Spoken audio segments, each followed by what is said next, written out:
Pemirsa di rumah, jumpa dengan saya, Dr. Anda Jelis Lindriati SHMH, yang berkantor hukum di Ciptalofem, Jalan Sidosermo PDK 2, Kavling 370, Surabaya, Jawa Timur, Indonesia. Pemirsa di rumah, mari kita bahas masalah hukum dengan santai, dengan bahasa sehari-hari, di mana Anda bisa menyimak dengan baik.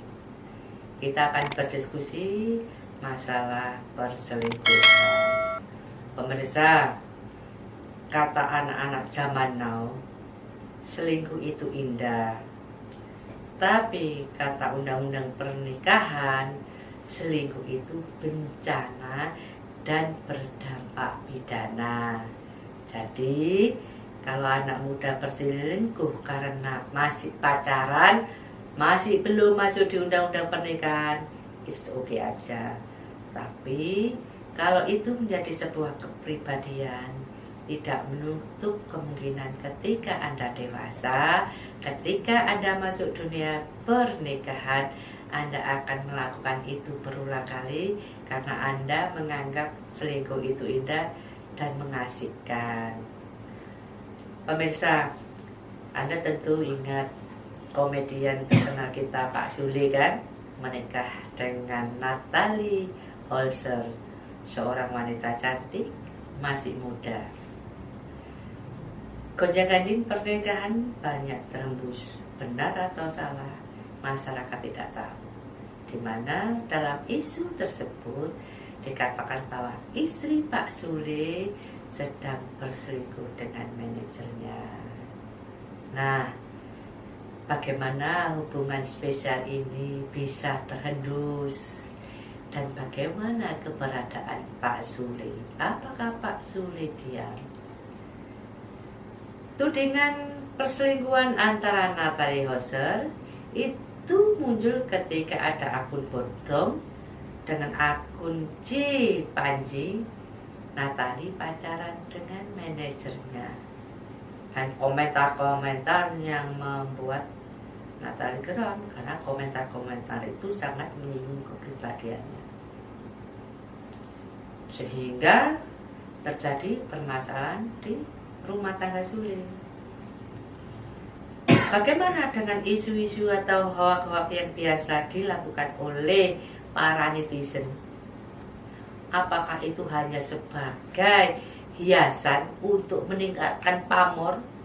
Mungkin pamor Pak Sule sedang turun, kemudian dia terangkat dengan seperti ini. Saya kira tidak. Hoak tidak akan pernah membuat pamor menjadi naik, akan tetapi akan semakin menjadi menurun. Kenapa? Pamor yang buruk akan merusak citra yang baik. Bagaimana ulah netizen yang membuat hoak ini menurut Undang-Undang ITE? Nah, mari kita lihat. Pencemaran nama baik itu ada pasalnya. Pasal berapa yang mengatur? Pasal 27 ayat yang ketiga. Apa bunyinya pemirsa? Mari kita sebutkan. Dalam Undang-Undang ITE menyebutkan bahwa setiap orang dengan sengaja dan tanpa hak mendistribusikan dan atau mentransfer, atau membuat dengan diaksesnya informasi elektronik dan atau dokumen elektronik yang memiliki muatan penghinaan dan atau pencemaran nama baik akan mendapat hukuman. Bagaimana rumusannya? Terkait dengan perumusan pasal 28 ayat 1 Undang-Undang ITE yang menggunakan frase menyebabkan berita bohong, menyebarkan berita bohong, sebenarnya sudah diatur dalam pasal 390 KUHP. Walaupun dengan rumusan ini sedikit berbeda. Di mana perbedaannya? yaitu dalam penggunaan frase menyiarkan kabar bohong. Sedangkan pasal 390 KUHP berbunyi sebagai berikut. Barang siapa dengan maksud hendak menguntungkan diri sendiri atau orang lain dengan melawan hak, menurunkan atau menaikkan harga atau barang dengan pon atau surat berharga yang dengan menyiarkan kabar bohong, dihukum penjara selama-lamanya 2 tahun 8 bulan. Pemirsa di rumah, kabar bohong bisa dipidana apabila kabar itu didengar oleh masyarakat umum dan yang menyebarkan kabar bohong itu tidak bisa membuktikannya. Jadi pemirsa, jangan selalu kita melihat media sosial, kemudian kalian iseng-iseng ingin meramaikan jagat maya, kemudian kalian membuat berita-berita hoax. Anda pikir Anda di dalam kamar, tidak diketahui di mana Anda berada, kemudian jari-jari Anda mengetik kalimat-kalimat hoax, kalimat-kalimat bohong yang Anda upload di media sosial. Maka apabila orang yang merasa harga dirinya menjadi rusak, menjadi turun, menjadi rendah di mata masyarakat, maka Anda akan mendapat pidana. Jadi pemirsa di rumah, berita hoax zaman sekarang begitu gencar.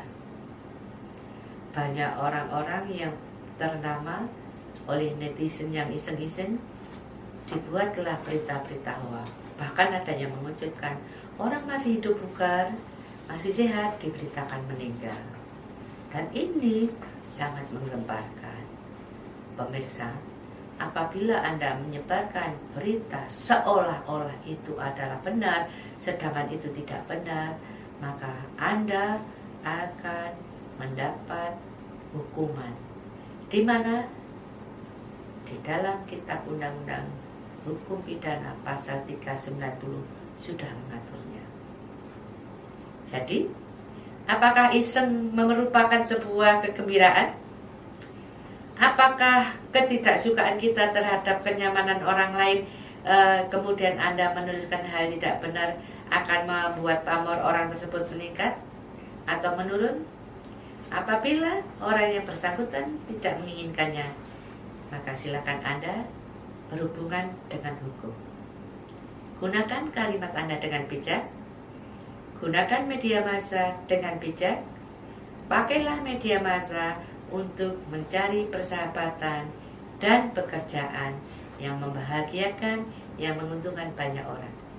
Demikian pemirsa, bahasan kita kali ini tentang berita bohong di media sosial yang sudah membuat keluarga Sule menderita karena kabar bohong mengenai perselingkuhan istrinya Natali. Sampai jumpa pemirsa dengan bahasan kita selanjutnya.